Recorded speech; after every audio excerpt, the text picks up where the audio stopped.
C'est ça le plan EJL depuis 2017, et personne ne semble le comprendre. Les constats posés en 2017 par un inconnu dans son salon se sont tous vérifiés. Nous avons bien compris que l'union des droites, que tout le monde attend depuis 40 ans, ne se fera jamais, justement pour des problèmes d'ego et de gestion de boutique et de gestion de parti. Ensuite, nous avons bien compris, je crois que maintenant tout le monde commence à le comprendre, que le RN, dans sa situation actuelle, avec Marine Le Pen et 3-4 lieutenants, ne gagnera jamais. Et je l'ai répété plusieurs fois, c'est pas de sa faute.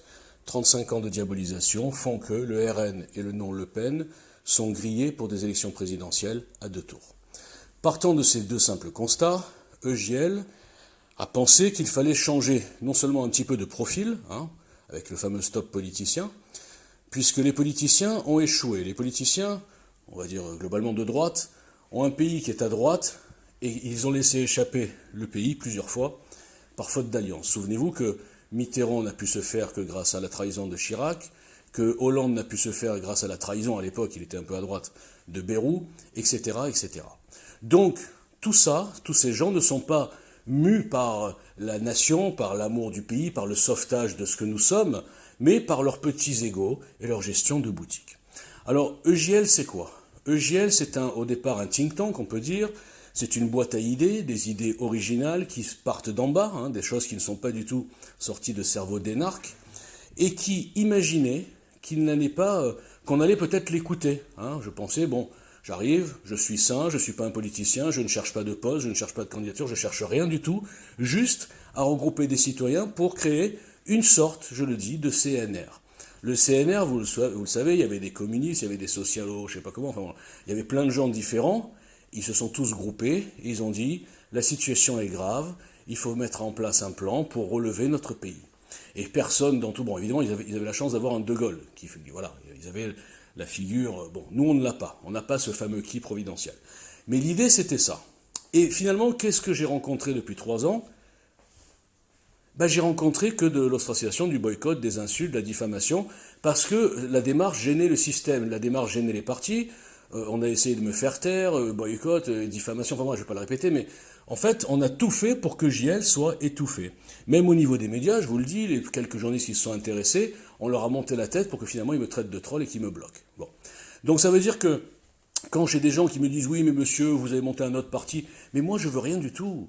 Moi, je ne veux pas monter un parti pour faire concurrence au RN ou au DLF ou à tout ça.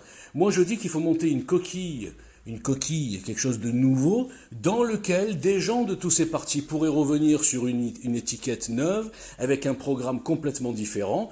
Et là, ça serait moi j'appelle ça un OPNI, un objet politique non identifié, qui surprendrait la tenaille Macron, qui serait indiabolisable, d'accord, puisqu'il n'y a pas l'historique du parti, des petits arrangements entre amis, etc. Mais pour ce faire, il eût fallu que les politiciens ne soient pas, barricadés dans leurs égos et dans leur parti. Marine Le Pen ne joue pas pour la nation, je suis désolé de le dire, elle joue pour sa boutique.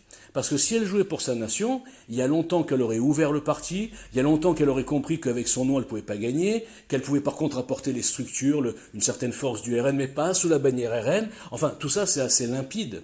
Donc quand j'ai des gens, c'est pas méchant, mais qui me reprochent à moi de faire de la division, je suis, excusez-moi, mort de rire. Parce que je suis le seul justement qui ne pense pas à son parti qui n'existe pas, enfin il existe mais bon, il pèse rien. Je ne pense pas à ma boutique, je ne pense pas à une candidature, je ne pense même pas à un poste. J'ai refusé tout ce que j'ai été approché par les partis classiques, j'ai refusé parce que c'est pas du tout mon objectif. Et on me dit à moi, pas faire de la division. Moi je dis une chose, si tous ces gens, au lieu de me bloquer, au lieu de m'ignorer, au lieu de me psychiatriser, ils regardaient ce qui est écrit depuis 2017, bien avant tous les influenceurs, et ils ne me prenaient pas de haut, on aurait peut-être avancé. C'est ça le problème. Et ça aurait pu se faire si les citoyens, enfin je parle sur Twitter et même sur Facebook, bon sur Facebook je suis suspendu comme partout, mais bon, sur Twitter en tout cas, au lieu de me prendre pour un diviseur, au lieu de se dire mais pour qui il se prend celui-là, au lieu de se barricader eux aussi dans leur militantisme de parti sans pensée globale, sans pensée globale, s'ils avaient aidé ce mouvement sain, citoyen et avant-gardiste. Je répète qu'en 2017, personne, il n'y avait pas de mouvement citoyen. Avant les Gilets jaunes, où c'est devenu la mode, n'importe qui fait des mouvements citoyens, il n'y avait pas de mouvement citoyen, j'étais le seul à arriver tout seul et à dire les gars, on peut construire quelque chose, ok? Et finalement, celui qui a fait ça le premier, qui a finalement et donner l'idée, hein, aussi on peut le dire, comment il s'appelle, à Michel Onfray, Convention de la droite, enfin tous ces gens qui essayent de faire des trucs un peu spéciaux, hors parti, ben finalement c'est le seul qui a écrit un programme aussi, il faut le dire, hein, ça c'est parce que les mouvements citoyens en général ils arrivent avec 3 incantations, ils n'ont pas de programme construit. Ben finalement je suis ostracisé. Donc je refais un appel, non pas à la nation, mais sur Twitter, que tous les gens, tous les citoyens qui me boycottent alors qu'ils sont d'accord avec tous mes tweets, ben qu'ils aident un peu EJL, que les médias qui se sont fait influencer par leurs petits amis politiciens, non, faut pas écouter celui-là, c'est un fou, etc., ben qu'ils fassent leur boulot, hein, au lieu d'ignorer un truc qui est là depuis 3 ans, et peut-être qu'il y aura des politiciens qui vont ouvrir un petit peu leurs idées reçues et arrêter de mépriser ce qui vient d'en bas et mépriser le peuple. Parce que franchement, allons-y, prenez n'importe lequel des politiciens. Qu'est-ce qu'ils ont de plus que nous? Sérieusement. Est-ce qu'ils ont écrit des programmes? Non. Est-ce qu'ils ont des idées extraordinaires? Non. Est-ce que ce sont les rois de la communication? Non plus. Donc ils ont juste des postes dans des partis qui leur donnent une certaine légitimité, mais pas une certaine compétence. Donc à un moment donné, tant que ces gens-là feront semblant qu'ils sont proches du peuple, je parle aussi du RN, hein, et alors qu'en fait ils méprisent le peuple, eh ben il y aura un problème et on s'en sortira pas.